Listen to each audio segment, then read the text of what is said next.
Gujarat's #1 engineering university, Sankalchand Patel University, 9642706257.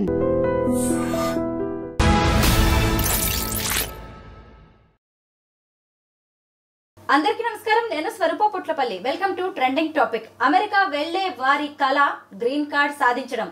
Green card వచ్చిందంటే America పౌరసత్వం వచ్చినట్టే. డొనాల్డ్ ట్రంప్ బాధ్యతలు చేపట్టిన తర్వాత విదేశీయులకి చుక్కలు చూపిస్తున్నారు. America vice president JD Vance ఈ గ్రీన్ కార్డ్ కి సంబంధించి చేసిన వ్యాఖ్యలు ఇప్పుడు చర్చనీయాంశంగా మారాయి. గ్రీన్ కార్డ్ ఉందంటే ఇక శాశ్వతంగా అమెరికాలో ఉండొచ్చు అనుకోవడం, ఆ అభిప్రాయాన్ని మార్చుకోవాల్సిందే అన్నట్టుగా ఆయన వ్యాఖ్యానించారు. ప్రస్తుతం నాతో పాటు global Telangana association founder and chairman Vishweshwar Reddy గారు ఉన్నారు. ఆయనతో మాట్లాడదాం. సార్ నమస్తే. నమస్కారం. ముందుగా గ్రీన్ కార్డ్ అంటే ఏంటి, విదేశీయులకి గ్రీన్ కార్డ్ ఎప్పుడు వస్తుందో చెప్పండి. ఓకే, టిపికల్గా immigrant countries world wide any immigrant కంట్రీలో ప్రొసీజరల్గా ఉంటాయి.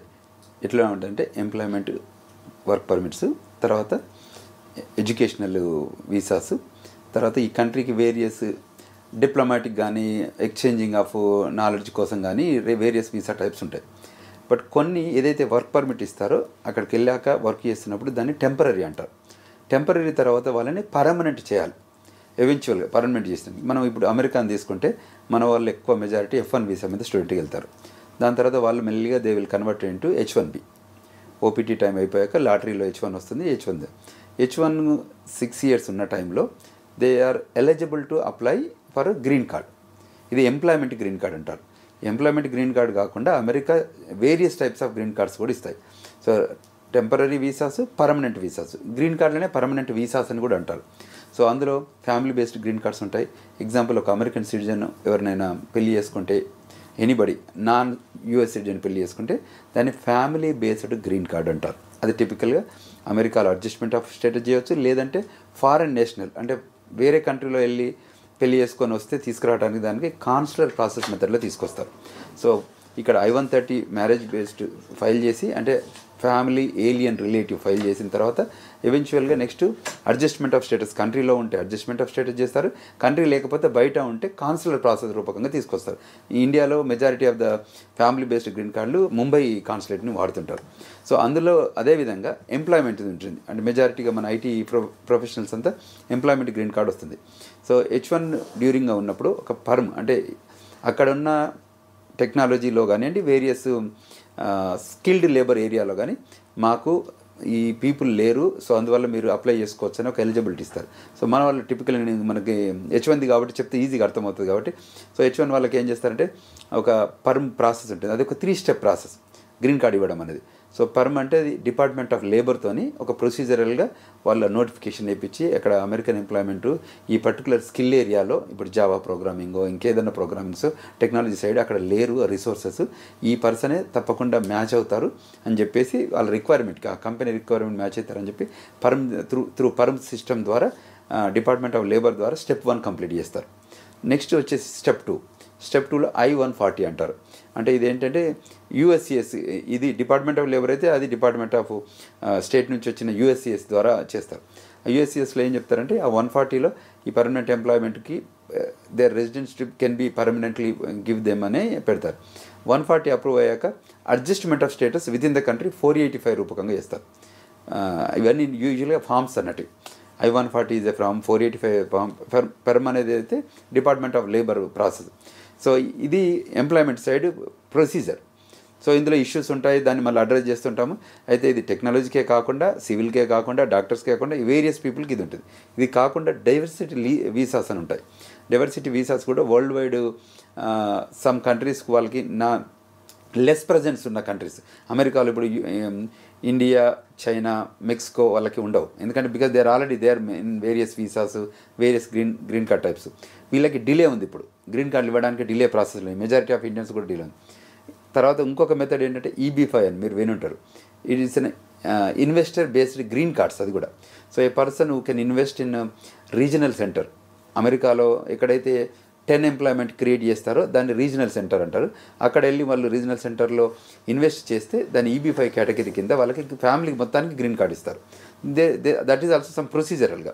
సో వేరియస్ అంటే నేను అనేది అమెరికాకు వచ్చే వాళ్ళకి ఒక సిస్టమ్ అయినా కాదు. ఇప్పుడు ఇక్కడ నుంచి మన పూజారులు వస్తారు అక్కడికి, R1 వీసా మీద వస్తారు, రిలీజియస్ వీసా వచ్చి టెంపుల్లో పెర్ఫామ్ చేస్తారు కదా, వాళ్ళని కూడా మళ్ళీ ఎవెన్చువల్గా వాళ్ళకు కూడా గ్రీన్ కార్డులు ఇస్తారు. సో అంటే ఇది employment based green card, family based green card, తర్వాత ఈ diversity based green card and business based green card. ఇప్పుడు ఇన్ని టైప్స్ ఆఫ్ గ్రీన్ కార్డ్స్ ఉన్నాయి. ఇంకా వేరియస్ ఏరియాస్లలో కూడా ఎక్కడెక్కడైతే పాసిబిలిటీ ఉందో అక్కడ గ్రీన్ కార్డులు వస్తాయి. వచ్చిన గ్రీన్ కార్డ్స్కి పర్మనెంట్ రెసిడెంట్ అంటారు. Once they get the green card, అప్పటి నుండి వాళ్ళది ఇది టెంపరీ నుంచి దే బికమ్ పర్మనెంట్. ఒకసారి గ్రీన్ కార్డ్ వచ్చాక మళ్ళీ 3 ఏళ్ళకి కానీ 5 ఏళ్ళకి కానీ వాళ్ళ డ్యూరేషన్ టైంతో బట్టి వాళ్ళకి they are eligible to apply naturalisation citizenship. ఇప్పుడు రెగ్యులర్గా బై బర్త్ సిటిజన్షిప్ వేరు, న్యాచురలైజేషన్ సిటిజన్షిప్ వేరు.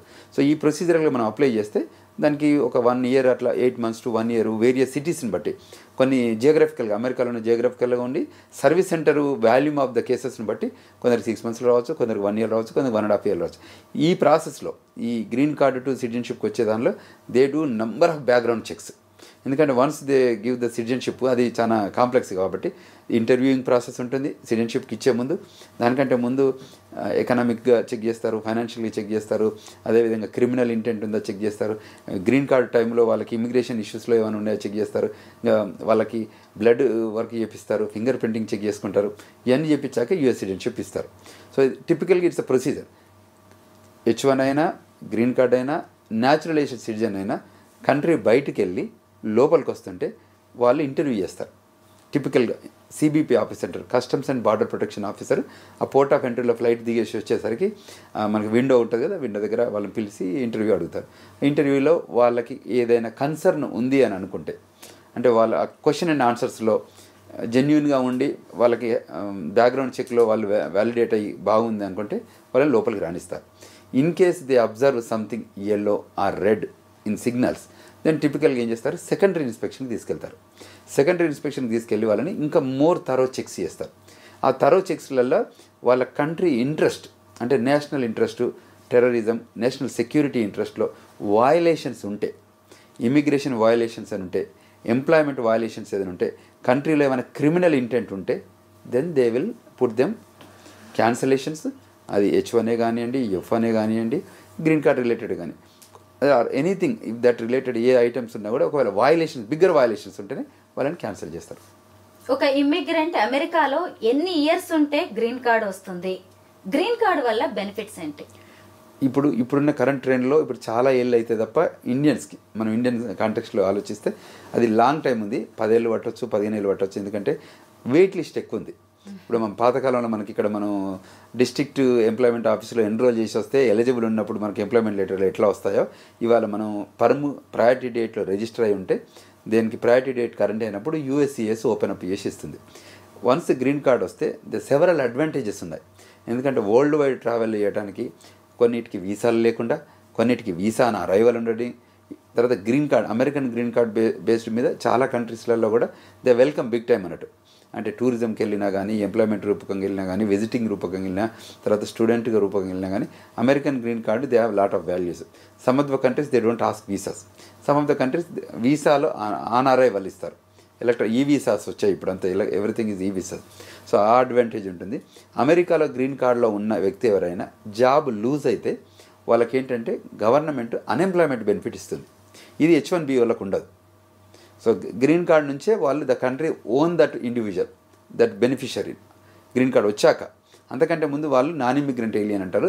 ఇప్పుడు ఏమంటే ఇమ్మిగ్రెంట్ ఏలియన్స్ అంటారు. So they are permanent to the country. So welcome to that country అని చెప్పి వీళ్ళని బాగా టేక్ కేర్ చేస్తారు. జాబులు వెళ్ళినా కూడా మళ్ళీ వాళ్ళు ఏదైతే జాగ్రఫీ వేరు, వాషింగ్టన్ డీసీలో ఉన్నారా, కాలిఫోర్నియాలో ఉన్నారా, అట్లాంటాలో ఉన్నారా, లేకపోతే రూరల్లో ఉన్నారా, వాళ్ళ బేస్డ్ బట్టి వాళ్ళకు అమౌంట్ సెట్ చేస్తారు. వాళ్ళకి రెమ్యునరేషన్ వాళ్ళ శాలరీని బట్టి పర్ మంత్ ఇస్తారు. అది మళ్ళీ అది కూడా నెంబర్ ఆఫ్ మంత్స్ ఇస్తారు. అది దాన్ని రెన్యువల్ చెప్పవచ్చు మళ్ళీ. So that is an great advantage ఉంటుంది. అంటే ట్రావెల్ అడ్వాంటేజ్ ఉంది, ఎంప్లాయ్మెంట్ అడ్వాంటేజ్ ఉంది, మనం కొద్దిగా హ్యాపీగా ఉండొచ్చు, అంటే స్ట్రెస్ ఉండదు. గ్రీన్ కార్డ్ హోల్డర్ అని చెప్పుకోవడానికి చాలా ప్రౌడ్గా ఫీల్ అవుతూ ఉంటారు కూడా. అయితే ఎలాంటి కండిషన్స్లో గ్రీన్ కార్డ్ని క్యాన్సిల్ చేసే ఛాన్స్ ఉంటుంది? ఇప్పుడు ఇంకొకటి, గ్రీన్ కార్డ్ వచ్చాక వాళ్ళు 6 months ఆ కంట్రీలో నివసించాలి. తర్వాత ట్యాక్సెస్ ఫైల్ చేయాలి. ఈ 6 months కాకుండా వాళ్ళు కంట్రీ బయటికి వెళ్ది ఫారెన్ కంట్రీలో ఉంటే దానికి ఏంటంటే పర్ యానం ఈ రెసిడెన్సీ లిమిట్ అంటారు అన్నట్టు. రెసిడెన్సీ కండిషన్స్ ఉంటాయి. రెసిడెన్సీ కండిషన్స్ వయలేట్ చేస్తే పోర్ట్ ఆఫ్ ఎంట్రీలో వచ్చేటప్పుడు క్వశ్చన్ ఇస్తారు, why you are there outside the country for more than 6 months. అక్కడ ఏదైనా కన్విన్సింగ్ ఆన్సర్ వచ్చిందనుకోండి, they let you inside the country. ఇది రిపీట్గా చేస్తున్నాం అనుకోండి, దెన్ అబ్జర్వ్ చేస్తాడు, మేము మీకు మా కంట్రీకి గ్రీన్ కార్డ్ ఇచ్చిన పర్పసే మీకు కంట్రీలో ఉండటానికి, పర్మనెంట్గా ఎంప్లాయ్మెంట్ చేయడానికి, and you make good life of it.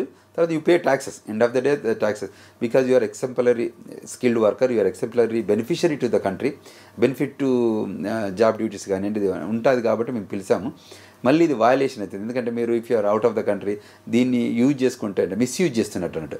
Misuse చేస్తే వాట్ ఈజ్ యువర్ ఇంట్రెస్ట్ అని పొలైట్గానే అడుగుతారు. ఇది అక్కడ వాళ్ళు కన్విన్సింగ్ ఆన్సర్ రాలేదనుకోండి, so then they have right to cancel. So తర్వాత ఇంటెంట్ ఇస్తారు, ఫస్ట్ టైమే చేయరు, మెజారిటీ ఆఫ్ ద టైము వార్ని చేస్తారు.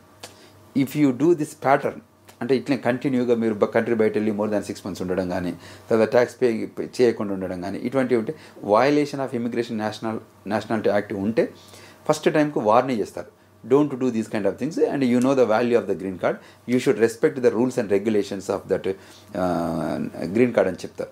ఒకవేళ అయినా వినకపోతే దాని సబ్సిక్వెంట్ ఇంటర్వ్యూలలో దాన్ని they have right to cancel. అప్పుడు ఏమంటారంటే ఈ గ్రీన్ కార్డ్ ఎందుకు, నువ్వు వీసా అంటే ఇట్లా వచ్చిపోతున్నావు కాబట్టి you become as an merely a visitor, so take a B1 B2 visa తీసుకొని రమ్మని చెప్తారు. అంటే అంత మంచి గైడ్ చేస్తారు. ఇట్స్ నాట్ దట్ రావడంతో రూడ్గా I'm cancelling and you need to leave the country అని ఏం చెప్పరు.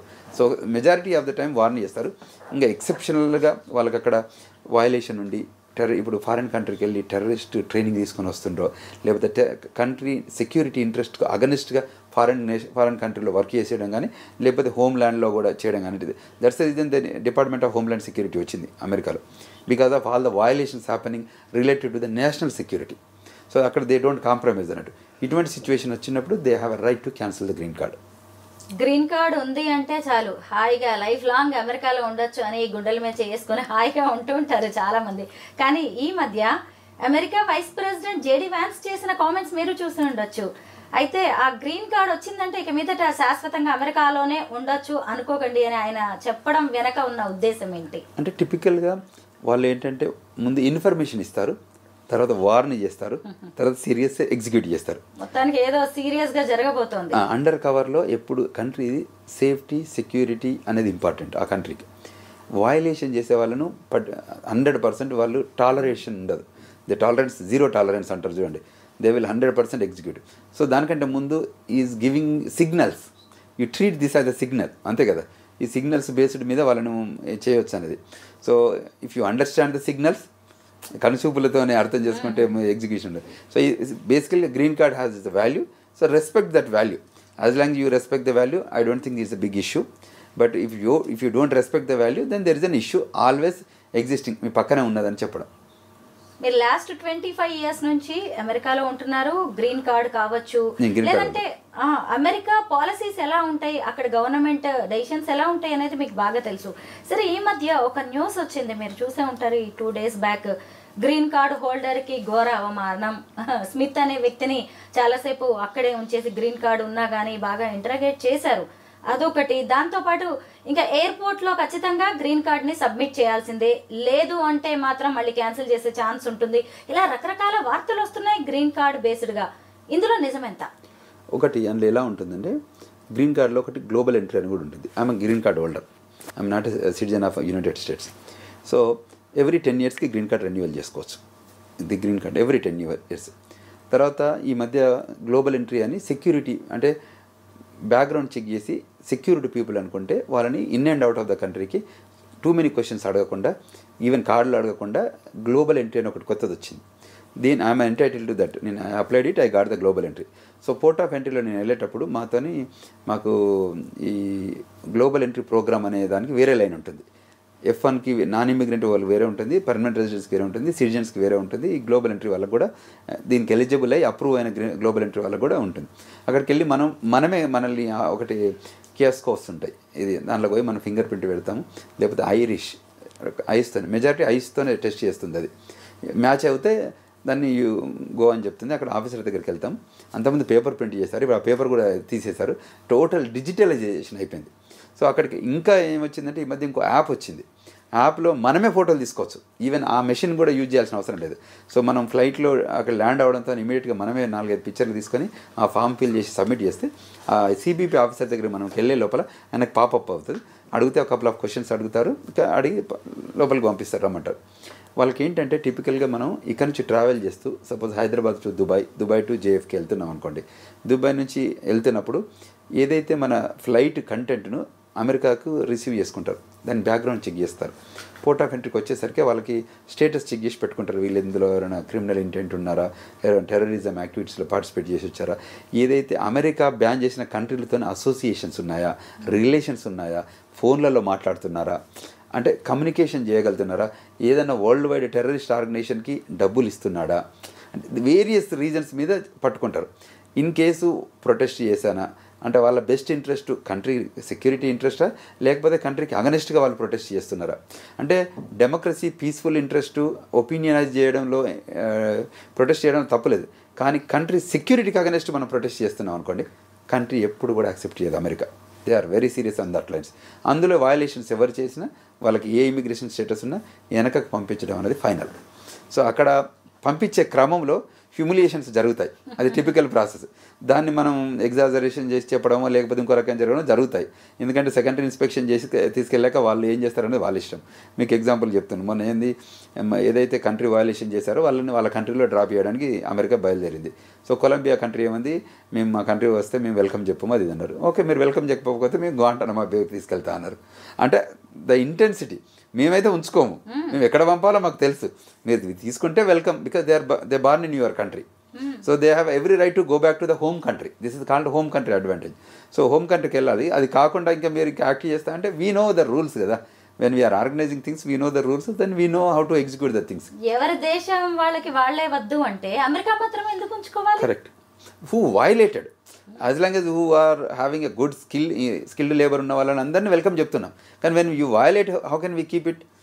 వాళ్ళు నాన్ ఇమిగ్రెంట్ స్టేటస్లో ఉన్నారు. If they are permanent resident or green card holder or citizenship ఉన్న వాళ్ళంటే ఒక రకంగా ఆలోచిస్తారు. బట్ ఇక్కడ నాన్ ఇమిగ్రెంట్ ఇలియంట్ అక్కడ ఇల్లీగల్ ఉన్న వాళ్ళని మేము కంట్రీ ఎట్లా ఓన్ చేసుకుంటాం? We can't own it, we have to deport them. So the reporting ప్రాసెస్లో పంపిస్తే వెల్కమ్ చెప్పకపోతే they know where to keep these people. ఒకవైపు బర్త్ రైట్ సిటిజన్షిప్ క్యాన్సిలేషన్ విషయంలో డొనాల్డ్ ట్రంప్ సీరియస్ గా ఉన్నారు. ఇంకొక వైపు చూస్తే గ్రీన్ కార్డ్ కి సంబంధించి జేడీ వ్యాన్స్ వ్యాఖ్యలు చేస్తూ ఉన్నారు. అసలు ఏమనుకుంటున్నారు వీళ్ళు? అసలు విదేశీయుల విషయంలో వీళ్ళ ఉద్దేశాలు ఏంటంటారు? అంటే కంట్రీది ఇలా టిపికల్గా how you interpret immigration law we simplify. Basically we have a law office కాబట్టి వీ నో అండర్స్టాండింగ్ ఏంటంటే ఎక్కడైతే మీకు బెనిఫిట్స్ ఇస్తామో, ఎక్కడైతే మీరు వయలేట్ చేస్తారో దానికి రిపర్కేషన్ కూడా మీరే భరించాల్సి వస్తుంది. When you enjoy the freedom, when you enjoy the benefits, when you make mistakes you need to దానికి పెనాల్టీస్ కూడా పే చేయాల్సి వస్తుంది. Whether it is financial penalty, whether it is immigration penalty, whether it is deportation penalty, whether it is criminal penalty, you get it కదా. So when you have great credentials we respect them also. సో ఇటువంటి violation జరిగితే మాత్రం country ఏం చేస్తుందంటే ఆ seriousness ఉంటుంది. So Trump కూడా ఏమంటున్నారంటే వాళ్ళకి స్కిల్ కావాలి. ఇప్పుడు మీకు గోల్డెన్ వీసా అని వస్తుంది, ట్రంప్ ఇస్తే ఇటువైపు అంటుండు, అటువైపు గోల్డెన్ వీసా ఇస్తా అంటుండు. అంటే our country need talented stem people. Globally immigration interest ఉండాలి, బిజినెస్ ఇంట్రెస్ట్ ఉండాలి. వాళ్ళు వచ్చి ఈ కంట్రీని ఫ్లరిష్ చేయాలి. అటువంటి వాళ్ళు మాకు కావాలి తప్ప మిగతా ఏమాత్రం క్రిమినల్ ఇంటెంట్ ఉన్న వాళ్ళు మా కంట్రీకి అక్కర్లేదు. ఎవరైనా పాస్ట్లో ఉన్నా, కరెంట్లో ఉన్నా, ఫ్యూచర్ ఉన్నా మీకు సిగ్నల్స్ ఇవ్వాలి కదా. మేము ఇంత స్ట్రిక్ట్ ఉంటాము, మీరు గ్రీన్ కార్డు ఉన్నా, వీసా ఉన్నా. ఇప్పుడు కొత్తగా డిపార్ట్మెంట్ ఆఫ్ స్టేట్ యుఎస్సిఎస్ నుంచి ఏమంటారంటే వీసా ఇష్యూ చేస్తే అది పర్మనెంట్ కాదు. మీకు ఇవాళ వీసా ఇష్యూ చేసి ఇంకా 3 ఏళ్ళు మీకు వీసా ఇచ్చింటే 3 ఏళ్ళ లోపల మిమ్మల్ని చెక్ చేయమని ఏం లేదు. మేము ఎవ్రీ టైం మిమ్మల్ని చెక్ చేసుకుంటూనే ఉంటాము. మీరు ఎక్కడెక్కడన్నా తిరుగుతూ వయలేషన్ చేస్తూ నేషనల్ సెక్యూరిటీకి అగనెస్ట్గా మీరు ప్రొటెస్ట్ చేస్తూ తర్వాత ఇదేంటి యూనివర్సిటీలో కానివ్వండి, లేకపోతే రోడ్ల మీద కానివ్వండి, వేరియస్ ఓపెన్ ప్లేస్లలో కానీ మీరు ఏదైనా చేస్తే ఈ వీసాకు రైట్లు లూజ్ అవుతారు, ఇన్అడ్మిసిబుల్ అవుతారు, డిపోర్టేషన్ చేస్తారు. You need to remove your own ways of understanding admissibility లైన్లో అని చెప్తున్నారు క్లియర్. వీళ్ళిద్దరు కాదు, ఇంకా ఇది typical that language another 3 years ఉండబోతుంది. అమెరికా వెళ్ళి మన అమ్మాయిలు అబ్బాయిలు ఉద్యోగం చేస్తూ అక్కడి వాళ్ళని పెళ్లి చేసుకోవడం మనం సాధారణంగా చూస్తూనే ఉన్నాం. ఈ మధ్య కూడా ఒక మ్యారేజ్ జరిగింది సార్. ఒక తెలుగు అమ్మాయి ఒక అమెరికన్ని పెళ్లి చేసుకుంది. ఆ వీడియోకి వచ్చిన కామెంట్స్ కొంత సర్ప్రైజింగ్ గా అనిపించాయి. ఇది నిజమేనా అని కూడా అనిపించింది. ముఖ్యంగా ఈ సిటిజన్షిప్ కోసం, గ్రీన్ కార్డు కోసమే ఈమె పెళ్లి చేసుకుంది ఇతన్ని అనే కామెంట్స్ వచ్చాయి. ఇలాంటివి జరుగుతూ ఉంటాయా? అంటే సమ్ పర్సంటేజ్ ఉంటుంది. I cannot make comment and మీకు ఎవ్రీబడి ఈజ్ డూయింగ్ దట్. కానీ కొందరు లవ్ అండ్ అఫెక్షన్తో కనెక్ట్ అయ్యి పెళ్ళిళ్ళు చేసుకుంటారు. దాన్ని ఇంతకుముందు మీకు చెప్పాను, ఫ్యామిలీ బేస్డ్ గ్రీన్ కార్డ్. మీరు ఇప్పుడు F1 మీద వచ్చినా H1 మీద వచ్చినా కొంతమంది పిల్లలు ఒకవేళ నచ్చిండ్రు అనుకోండి, కాలేజీలోకి వెళ్తారు కదా, లేకపోతే బయట సోషల్ యాక్టివిటీస్లో వెళ్ళి ఎక్కడైనా కనెక్ట్ అయితే వాళ్ళు పెళ్ళి చేసుకుంటారు. అంటే లవ్ అండ్ అఫెక్షన్, అంటే నైస్ ట్రాక్. కొందరు ఏం చేస్తుంటారు, కొందరు డబ్బు కోసమనో దానికోసమో దీనికోసమనో కూడా గ్రీన్ కార్డులు తీసుకుంటారు. కాకపోతే దానికి ట్రబుల్ ఉంటుంది. దాన్ని we don't encourage. If there is a real value ఉండి అది లవ్ అండ్ అఫెక్షన్ ఉంటే మీరు తీసుకొని గ్రీన్ కార్డ్ చేయించుకోవచ్చు. యూఎస్ సిటిజన్షిప్ బేస్డ్ మీద వచ్చే గ్రీన్ కార్డులు కూడా between 6 to 9 months or 6 to 1 year లోపలే వస్తాయి. చాలా ఫాస్ట్గా వస్తాయి green card. So and within the country adjustment of status చేయొచ్చు. కంట్రీ బయటకు వెళ్ళాల్సిన అవసరం లేదు, కాన్సులేట్ ప్రాసెసింగ్ చేయాల్సిన అవసరం లేదు, వీసా అటెండ్ కూడా అవసరం లేదు. గ్రీన్ కార్డ్ డైరెక్ట్ ఇంటికే వస్తుంది. అమెరికాలో ఉంటాయి. ఇప్పుడు F1 స్టూడెంట్ అమ్మాయి ఉందనుకోండి, అమెరికా అబ్బాయి పెళ్లి చేసుకున్నాడు అనుకోండి, కంట్రీ లోపలనే మేము ఇప్పుడు మన వాళ్ళు సీనియర్లు వెళ్ళిన పిల్లలు అబ్బాయిలు యూఎస్ సిటిజన్లు ఉన్నారు కదా, ఇప్పుడు ఇండియా నుంచి కొత్తగా వచ్చిన అమ్మాయిలు ఉన్న వాళ్ళకి కూడా మేము ఇమిగ్రేషన్ చేస్తాం మన ఆఫీస్ నుంచి. సో దాన్ని మ్యారేజ్ బేస్డ్ గ్రీన్ కార్డ్ అంటారు. సో విత్ ఇన్ ద కంట్రీలోనే F1 వీసా నుంచి the change of status or the adjustment of status will happen and they issue a green card. కాకపోతే they organise an interview before they issue the green card. అంటే months లోనే వచ్చేస్తుంది. 6 months to 1 year లోపలనే వచ్చేస్తుంది green card within the country. They don't have to leave the country. అంటే ఈ comments లో నిజం లేదు అనుకోవడానికి కూడా లేదు. చేయొచ్చు, అట్లా కూడా జరుగుతాయి. నేను అనేది జరగట్లేదు చేయట్లేదు అనలేము. మన వాళ్ళు అడ్వాంటేజ్, ఇప్పుడు మన స్టూడెంట్స్ అంతా ఏం పని చేశారో అందరం చూసాం కదా. సో ఇవన్నీ చూసాక ఇవి చేయరని మేమేం అనుకోవట్లేదు, చేస్తారు. కానీ యుఎస్సిఎస్ గమనించి చేస్తే they have every right to cancel that green card. ఇప్పుడు మీరు చెప్పిన green card they have every right. వయలేషన్స్లో ఇవి ఉంది, వాళ్ళు మనీ కోసమో ఇంకా ఇమిగ్రేషన్ ఇంటెంట్ బెనిఫిట్ కోసమో వీళ్ళు గ్రీన్ కార్డ్ తెచ్చుకున్నారు, అప్లై చేశారని తెలిస్తే ఇప్పుడు కాదు 10 ఏళ్ల తర్వాత కూడా క్యాన్సిల్ చేస్తారు. మన రీసెంట్గా ఒక అబ్బాయి 15 ఏళ్ల నుంచి అమెరికాలో ఉంటున్నాడు, స్టూడెంట్ వచ్చాడు. స్టూడెంట్ కాదు, ఇప్పుడు H1B మీద ఉన్నారు. వచ్చాక అంత బాగానే జరుగుతుంది, అంత బాగానే ఉన్నాడు. He's involved into a company registration. అంటే ఆ కంపెనీకి పనిచేస్తున్నాడు ఆఫ్లైన్లో. H1B ఒక కంపెనీ ఉంది, ఇంకో కంపెనీకి పనిచేస్తున్నాడు. సో అది కంట్రీ లోపలికి ఎంటర్ అయ్యేటప్పుడు సెకండరీ ఇన్స్పెక్షన్కి తీసుకెళ్లారు. ఫోన్ తీసుకొని డౌన్లోడ్ చేశారు. డౌన్లోడ్ చేస్తే ఈయనకి ఆ కంపెనీకి లింక్స్ తెలిసాక టెస్ట్ చేస్తే అందులో ఈయనకి లింక్స్ ఉన్నాయి. So being and H1 holder నువ్వు ఆ సేమ్ కంపెనీకి నువ్వు పనిచేయొద్దని చెప్పేసి 15 years తర్వాత వాళ్ళ వైఫ్ ప్రెగ్నెంట్ ఉంటే అమెరికాలో దాన్ని క్యాన్సిల్ చేసి పంపించేశారు ఇండియాకి. డిపోర్టెడ్. ఇలా కూడా జరుగుతున్నాయి, చాలా జరుగుతుంది. ఏదైనా రూల్స్ ప్రకారం ఉండాలి అంతే. స్ట్రేట్ ప్రతిదానికి ఒక ప్రొసీజర్ ఉందండి. స్టెప్ 1, స్టెప్ 2, స్టెప్ 3 మీరు ఫాలో అయితే ఈ ప్రొసీజర్గా you are good. If you violate this thing you are done. Violate చేశాక ఇవాళ వయలేట్ చేసినా 10 yearsకి వయలేట్ చేసినా, అంటే పాస్ట్ 10 years బ్యాక్ వయలేట్ చేసినా పోర్ట్ ఆఫ్, ఎందుకంటే కంట్రీ ఇన్ అండ్ అవుట్ వద్దంటే ఆ గేట్ వే ఉంటుంది కదా, అక్కడ స్క్రీనింగ్ జరుగుతూనే ఉంటుంది ఎప్పుడు. సో ఎక్కడ మిస్టేక్స్ అయినా అక్కడ కనబడుతుంది. అన్ని చెక్లు చేస్తారు ఎక్కడైతే ఉంటే, ఎందుకంటే ఆ కంట్రీ సెక్యూర్ కంట్రీ ఉంచుకోవాలి కదా. లోపలికి వచ్చి టెర్రరిజం చేస్తా అంటే వెల్కమ్. ఎందుకంటే ఎప్పుడైతే September 11, 2001లో జరిగిందో దాని తర్వాత వాళ్ళు చాలా ప్రికాషన్స్ తీసుకున్నారు, మెజర్మెంట్స్ తీసుకున్నారు. సో ఇక్కడ గ్యాప్ వచ్చినా కూడా వాళ్ళని చేయాలనేది ఉద్దేశంతోనే జరుగుతుంది. సార్, ఇక్కడ మన దేశంలో మన సామాజిక వర్గంలో పెద్దలు కుదిర్చిన పెళ్లి, కట్న కానుకలు ఇచ్చి ఎంతో గ్రాండ్గా చేసిన పెళ్లిళ్ళకే గ్యారంటీ ఉండట్లేదు. అలాంటిది మన వాళ్ళు వెళ్ళి అమెరికన్స్ని పెళ్లి చేసుకుని ఆ తర్వాత మీరన్నట్టుగా 6 నెలల్లో గ్రీన్ కార్డ్ వచ్చి ఆ తర్వాత వాళ్ళిద్దరి మధ్య ఏదైనా గొడవలో ఏదో జరిగి విడిపోవాల్సిన పరిస్థితి వస్తే ఆ గ్రీన్ కార్డ్ సంగతి ఏంటి? Good question. Actually the best question you asked. హిస్టారికల్గా ఇవి జరుగుతున్నాయి, ఇది నాట్ న్యూ. మీరు వాళ్ళు చెప్పింది లాస్ట్ 27 years నుంచి కూడా we witnessed number of green cards, family based green cards వచ్చాయి. గ్రీన్ కార్డ్ పెండింగ్ స్టేటస్లో ఉన్నప్పుడు ఒక రకమైన జడ్జిమెంట్ వస్తుంది. గ్రీన్ కార్డ్ కంప్లీట్ వచ్చాక, అంటే ఫుల్ ఫ్లెడ్జ్డ్ గ్రీన్ కార్డ్ వచ్చింది అనుకోండి మ్యారేజ్ అయ్యాక ఆ బేస్ మీద, అప్పుడు డివోర్స్ అయినా కూడా వీళ్ళ గ్రీన్ కార్డ్ వెనకకి తీసుకోరు. Green card they have entitlement. Green card filing స్టేటస్లో ఏదైనా గ్యాప్ వస్తే అప్పుడు they lose that green card. ఎందుకంటే వాళ్ళ ఇంటెన్షన్ ఇది ఫ్యామిలీ బేస్డ్ గ్రీన్ కార్డ్ కాబట్టి ఫ్యామిలీ కలిసి ఉండాలని కోరుకుంటారు. ఏది process at least during the process, in case ఆ ప్రాసెస్లో ఏదైనా మిస్టేక్స్ జరిగి ఏదైనా ఇష్యూస్ వచ్చి ఏదైనా రకరకాలు అయితే then they have an option to cancel. Sometimes unintentional or intentional కొన్ని సంఘటనలు జరుగుతాయి కదా. అందులో ఒకసారి మేము ఒక case we dealt with it. అబ్బాయి చనిపోయాడు బైక్ రైడ్లో. ఇది this is happened in 2011 some time 11 or 12 time 11లో 2010 to 11 మధ్యలో. సో పెళ్ళయింది, అమ్మాయిది అడ్జస్ట్మెంట్ ఆఫ్ స్టడీస్ ఫైల్ చేశాక అబ్బాయి చనిపోతే దానికి మళ్ళీ we fought with USCIS and we make sure because it's pending, it's not completely approved. We work with the government and that lady we make sure she get the green card and she achieved it. ఆమె green card వచ్చింది. పిల్లల సంగతి ఏంటి sir? పిల్లలు పుడతారు కదా, పుడితే ఇప్పుడు ఇంకా బర్త్ రైట్ సిటిజన్షిప్ ఉంది కదా, దే బార్న్ ఇన్ US కాబట్టి right now as we speak they have birth right citizenship. హిస్టారికల్గా కూడా ఉంది కాబట్టి they become an by birth citizen. Courts ఎలాగో ఇప్పుడు స్టే ఇచ్చాయి కాబట్టి అయినా సరే అందరూ ఫారినర్స్ భయపడుతూనే ఉన్నారు. ఎందుకు భయపడుతున్నారంటే ఇప్పుడు కొత్త ఫార్ములా ఏంటంటే లోకల్ కోర్ట్స్ స్టే ఇచ్చాయి. సో రేపు కొత్త పాలసీ ఏం రాబోతుందంటే లోకల్ కోర్ట్స్ ఇచ్చే జడ్జిమెంట్ మీద ఫెడరల్ గవర్నమెంట్ ఇన్ఫ్లుయెన్స్ కావద్దు అనేది కొత్త ఫార్ములా తీసుకొస్తున్నారు. ప్రెసిడెంట్గా నాకు అథారిటీ ఉంది, my interest is country interest, we're looking is a country national interest.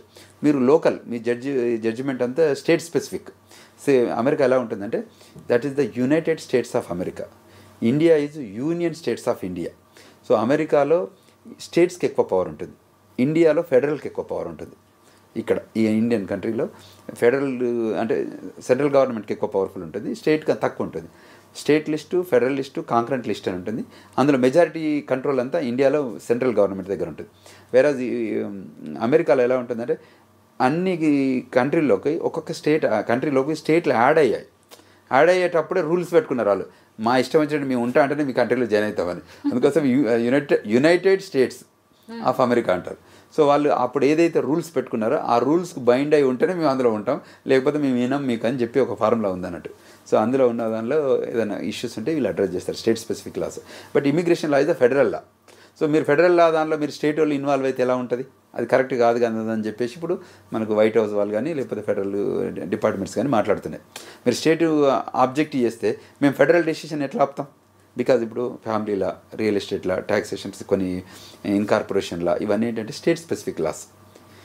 Immigration law is the federal law. American టెరిటరీలో ఉన్న 50 రాష్ట్రాలు లేకపోతే American territory outside US లో ఉన్న టెరిటరీస్ కొన్ని ఉన్నాయి, గ్వాము ఇటువంటి పోర్టరికో వంటివి ఉంటాయి కదా. సో అటువంటి వాటిలలో ఉన్న వాళ్ళకు కూడా ఈ ఇమిగ్రేషన్ లా అప్లై అవుతుంది. Thank you so much sir. Green కార్డ్కి సంబంధించి ఉన్న డౌట్స్ అన్నిటికీ చాలా మంచి క్లారిఫికేషన్ ఇచ్చారు. Thank you so much. నమస్కారం.